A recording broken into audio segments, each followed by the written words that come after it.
공의 의원으로 사내들이온 요셉이라 하는 사람이 있으니 저의 결의에 행사에 가타하지 아니하니라. 그는 유대인의 동네 아리마대 사람이요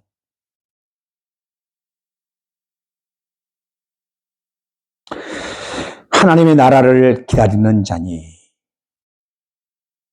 빌라도에게 예수의 시체를 달라 하여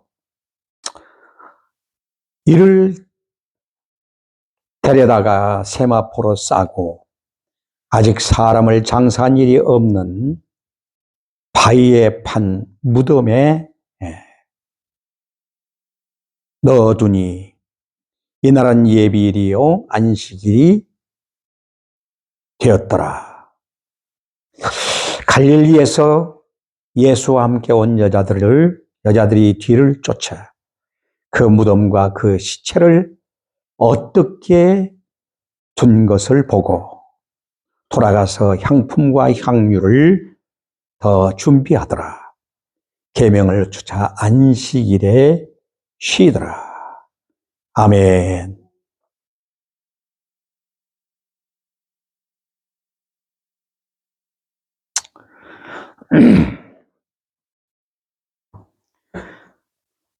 오늘 저는 여러분과 함께 의로운 사람 요셉이라 하는 제목의 말씀으로 함께 말씀을 나누면서 은혜를 나누고자 합니다.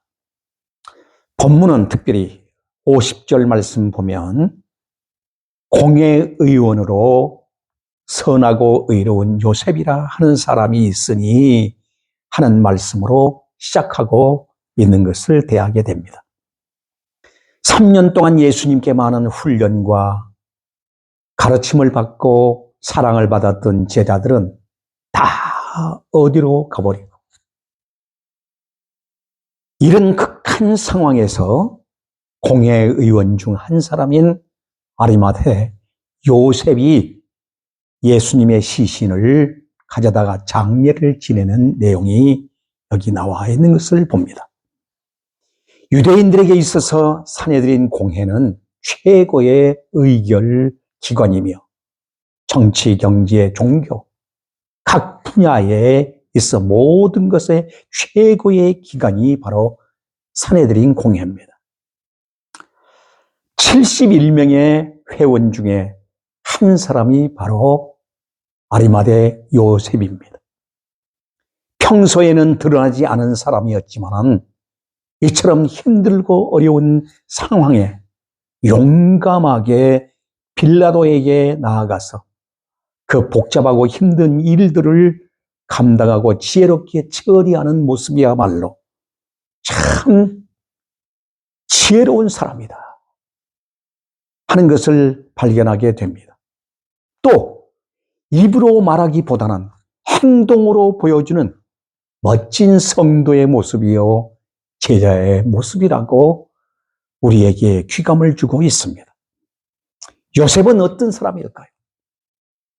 성경은 이렇게 말하고 있습니다. 첫째로 선하고 의로운 사람 요셉이라고 이렇게 말씀합니다. 50절 말씀이 바로 그 말씀입니다. 마태복음에서는 부자 요셉이라고 했으며 마가복음에서는 존경받는 공의 의원으로 이와 같이 소개하고 있고 요한복음에서는 예수님의 제자라고 이와 같이 표현하고 있습니다. 성경에는 요셉이라는 이름이 참 많이 등장한 것을 볼 수가 있어요. 애굽의 총리 대신이 되었던 야곱의 11번째 아들 요셉이 나옵니다. 그도 의로운 사람입니다. 모든 면에 어떠한 상황 속에서도 그는 죄와 타협하지 아니하고 끝까지 하나님 말을 신뢰하는 참 믿음의 사람입니다. 그리고 두 번째는 예수님의 육신의 아버지 마리아의 남편 요셉이 나옵니다. 그도 얼마나 의로운 사람입니까? 모든 사람이 마리아의 배가 불러와도 가만히 조용히 끊고자 어느 누구에게든지 이 내용을 발설하지 아니하고 끝까지 그의 의로움을 보이는 것을 볼 수 있게 됩니다. 오늘 본문에 의로운 요셉, 선하고 의로운 마리마대 사람 요셉이라고 이와 같이 소개하고 있는 것을 볼 때 참 아름답지 않습니까? 아리마대 요셉은 사회적으로 크게 성공한 사람임에도 불구하고 교만하거나 위세를 떨지 않고 오히려 선하고 의롭다고 성경은 이렇게 말하고 있습니다. 요셉은 공회원이라는 사회적 신분을 잃을 수도 있을 뿐만 아니라 숭호와 모든 좋은 것을 다 잃을 수도 있습니다. 그럼에도 불구하고 위험을 무릅쓰고 직접 예수님의 장례를 집행하고 있습니다. 이 일은 그가 선하고 의로운 사람이기 때문에 예수님의 장례를 위해서 모든 것들을 걸고 자신을 희생하였다고 성경은 말하고 있습니다.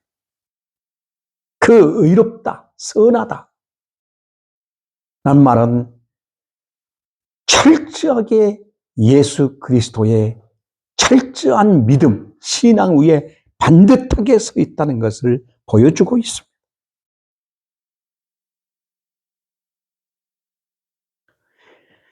요셉이 의롭다고 표현하는 것은 무죄하신 예수님을 믿었다는 뜻입니다. 예수님을 죽이려는 의결에 찬성하지 않았다고 하는 것입니다. 결국에는 이사야 53장 9절 말씀에 보면 그 묘실이 부자와 함께 되었도다라고 하는 예언 성취에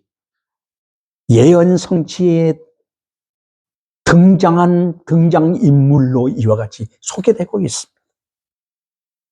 이미 이사야서를 통해서 예수 그리스도의 장례까지 어떻게 바로 침례되어질 것까지 정확하게 이렇게 못 받고 있는 것을 볼 때 하나님의 부르심에 바로 예비된 사람, 그 사람이 바로 누구냐?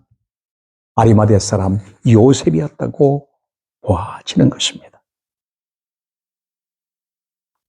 어찌하여 성경은 메시아가 광도와 함께 못 박히고 부자의 묘실에 장사될 것을 예언하고 있습니까? 어찌하여 그 속옷을 제비 뽑을 것을 미리 말씀하고 있을까요? 이는 이를 증거들로 제시하여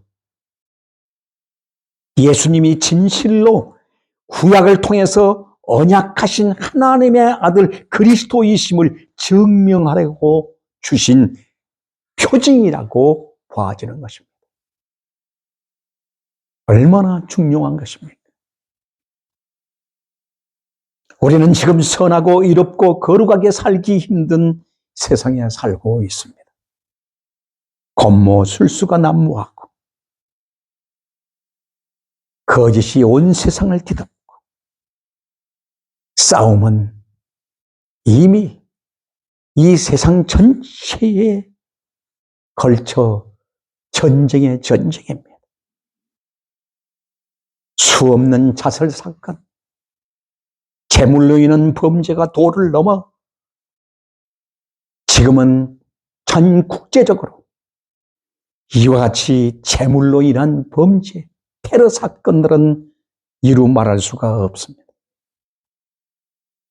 이런 사건들이 누구에게나 이런 불행이 닥쳐올지도 모르는 세상을 우리는 살고 있는 것입니다. 그럼에도 불구하고 오늘 요셉처럼 항상 선하고 의로움을 잃지 않고 이것을 자본으로 삼고 살아가려고 몸부림치는 성도들이 있을 뿐만 아니라 곧 그 사람들이 바로 우리가 되어야 되지 않겠느냐는 것입니다. 둘째는 하나님의 나라를 기다리는 삶이었습니다. 요셉은 오늘 여기 본문 성경 말씀 보면은 51절에 보면은 그는 유대인의 동네 아리마대 사람이요 하나님의 나라를 기다리는 자다고 말씀하고 있습니다. 그는 세상적으로 보면은 부족하거나 부려울 것이 없는 사람입니다. 의원직에다 부자요 젊음과 패기가 넘치는 좋은 조건들을 다 갖추고 있는 엘리트입니다. 그럼에도 거기에 매이지 않고 그의 소망은 오직 하나님의 나라에 있었습니다. 오직 하나님의 나라와 의를 구하는 믿음의 삶을 산 사람이었기에 앞에서는 선하고 의롭다고 표현한 것입니다. 그는 얼마든지 땅에 있는 것을 추구하고 구하면서 살아갈 수도 있는데 그에게 최대의 목표는 하나님의 나라를 기다리는 믿음이었다는 것을 이 차원 높은 하나님의 사랑으로 산 사람으로 증명되고 있는 사람이 바로 아리마대 요셉입니다. 요셉은 예수님을 메시아로 믿고 그분을 통해서 하나님의 나라가 이루어지기를 간절히 기다리며 산 사람이라는 사실. 세상의 나라 때문에 하나님의 나라를 거부하고 멀리하는 어리석은 자가 아니었습니다. 하나님의 나라를 기다리며 경건한 하나님의 사람으로 살아낸 사람이 바로 요셉입니다. 한마디로 이런 사람을 성령 충만한 성도의 모습이라고 말할 수 있는 겁니다. 오늘 우리는 매일매일 성령 충만한 하나님의 사람으로 살아가고 있는지 한번 우리 자신들을 더듬어 보면서 아직도 늘 예수 믿는다는 틀에 박혀서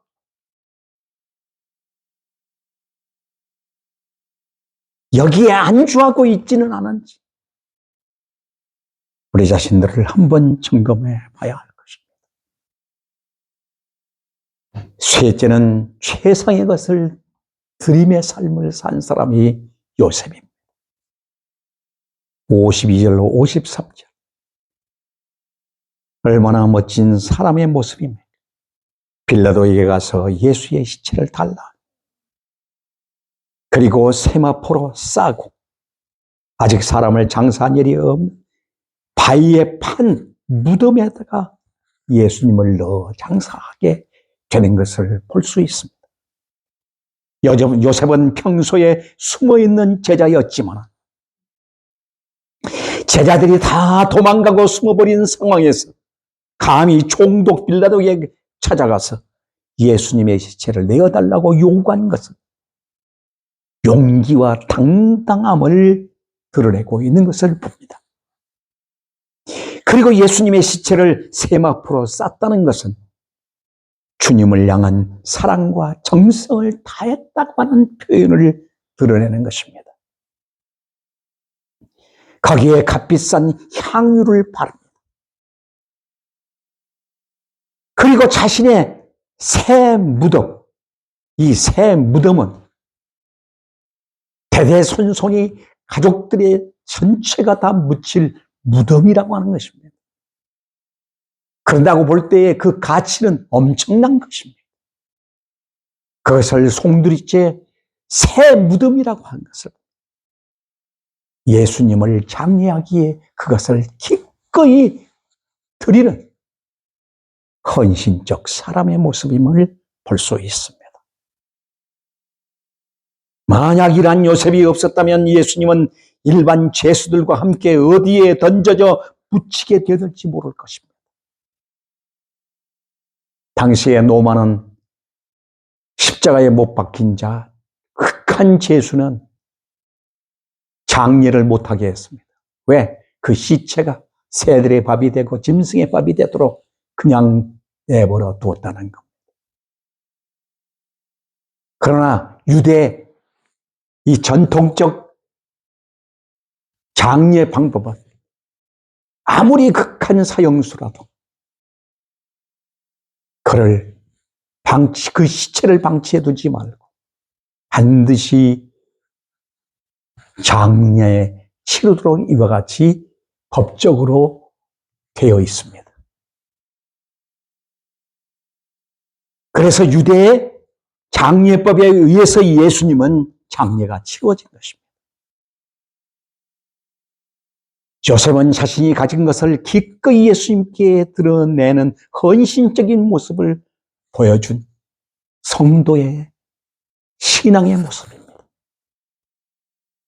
요셉은 자신보다도 예수님을 더 생각하고 더 사랑하고 자신을 더 희생하여 드리는 아름다운 마음을 드러내고 있는 것을 우리는 성경을 통해 볼 수 있게 됩니다.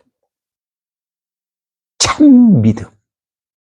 믿음은 모든 것들을 초월하는 것입니다. 세상의 모든 것들을 뛰어넘는 것입니다. 하나님의 차원으로 들어가는 것입니다. 하늘의 차원으로 넘어가는 것입니다. 그것이 바로 믿음인 것입니다.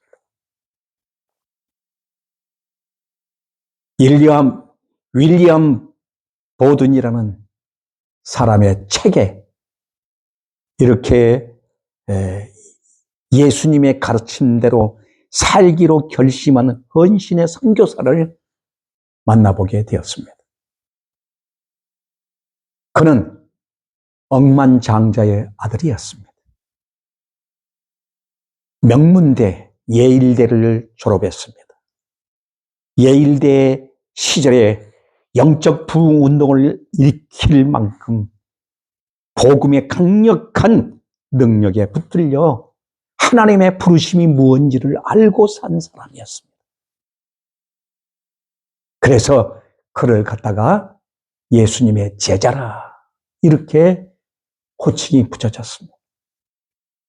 100년이 넘는 시간이 흘렀지만 그 사람의 신앙, 그 사람의 제자도의 삶은 세상에 널리 알려지고 있습니다.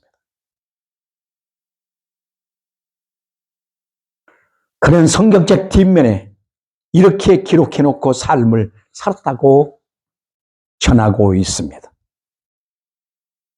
어떻게 살았느냐? 너 네저브지 남김없이 너 네트리츠 후퇴 없이 셋째는 너 니가르츠 후회 없이 이 내용을 써놓고 그대로 산 선교사가 바로 윌리엄 보든입니다. 그는 중국 선교를 목표를 하고 이집트에서 선교 준비를 하다가 열사병으로 25세 젊은 나이에 세상을 떠났지만 그의 삶의 전부를 주님께 바친 삶이었다고 말합니다. 대학을 졸업하고 어느 날 쪽지 하나만을 남기고 떠나게 되었습니다. 그것이 바로 무엇이냐? 아버지와 어머니께 남김없이 삶을 살겠다. 예수 그리스도의 제자로 살겠다. 라는 한마디를 기록하고 들었다 그럽니다. 짧은 생애를 살았지만 그는 온전히 주님께 이러한 삶을 바치며 살았다는 것입니다. 사랑하는 여러분, 여러분은 예수님의 진정한 제자입니까? 아니면 팬이십니까? 가만히 보면은 예수님을 팬으로 여기고 살아가는 사람들이 너무나 많습니다. 나는 예수님의 팬입니다. 그러니 내 만족을 시켜주십시오. 라고 이와 같이 여기고 살아가는 사람들이 많다. 그러나 예수님의 제자는 예수님처럼 살아야 하는 것입니다. 우리가 나의 전부를 걸고 예수님을 따라가면 우리 인생이 어떻게 달라질까요? 예수님의 제자라면 남김없이, 후회 없이, 후퇴 없이 드리는 삶이 돼야 되지 않겠느냐는 것입니다. 하나님의 작품 중에 가장 아름답고 위대한 작품이 바로 구원이라는 작품입니다. 그런데 이 구원이라고 하는 작품에는 보탤 것이 없다는 겁니다. 너무너무 완전해서 우리가 손댈 곳이 없다는 것이 바로 구원이라는 작품입니다. 그 엄청난 구원의 선물을 하나님께로부터 우리가 받은 것입니다. 구원을 위해서 내가 할 일은 아무것도 없는 것입니다. 구원은 하나님께로부터 주어진 최상의 선물인 것입니다. 이러한 엄청난 선물을 받고 어떤 결심을 하고 살아가십니까? 사랑하는 여러분, 아리마대 요셉처럼 인생 전부를 다 드리는 충성된 사역자로 삶을 살아냈으면 좋겠고, 이런 삶을 살기를 결심해 봅니다. 기도하십시다. 살아계시고 전능하신 하나님 아버지, 감사와 찬송을 드립니다. 오늘 너무너무 귀하고 아름다운 주의 날, 이날의 아름다운 주의 말씀으로 우리의 영혼을 새롭게 하심을 감사드립니다. 새 목표, 새 결심, 새 인생의 뜻을 정하고 살게 하시니 감사합니다. 무엇보다도 아리마대 요셉은 하나님의 부르심을 안 사람이었습니다. 그 부르심이 있었기에, 그 소명이 있었기에 어떤 것도 다 뛰어넘을 수가 있었고 어떤 것도 다 감수할 수가 있었습니다. 오늘 우리들도 이 부르심, 하나님의 부르심에 붙들려가는 저희들 하옵소서. 하나님의 부르심 속에 산다면 어떤 역경, 사건, 상황 뛰어넘을지 못할 것이 어디 있겠습니까?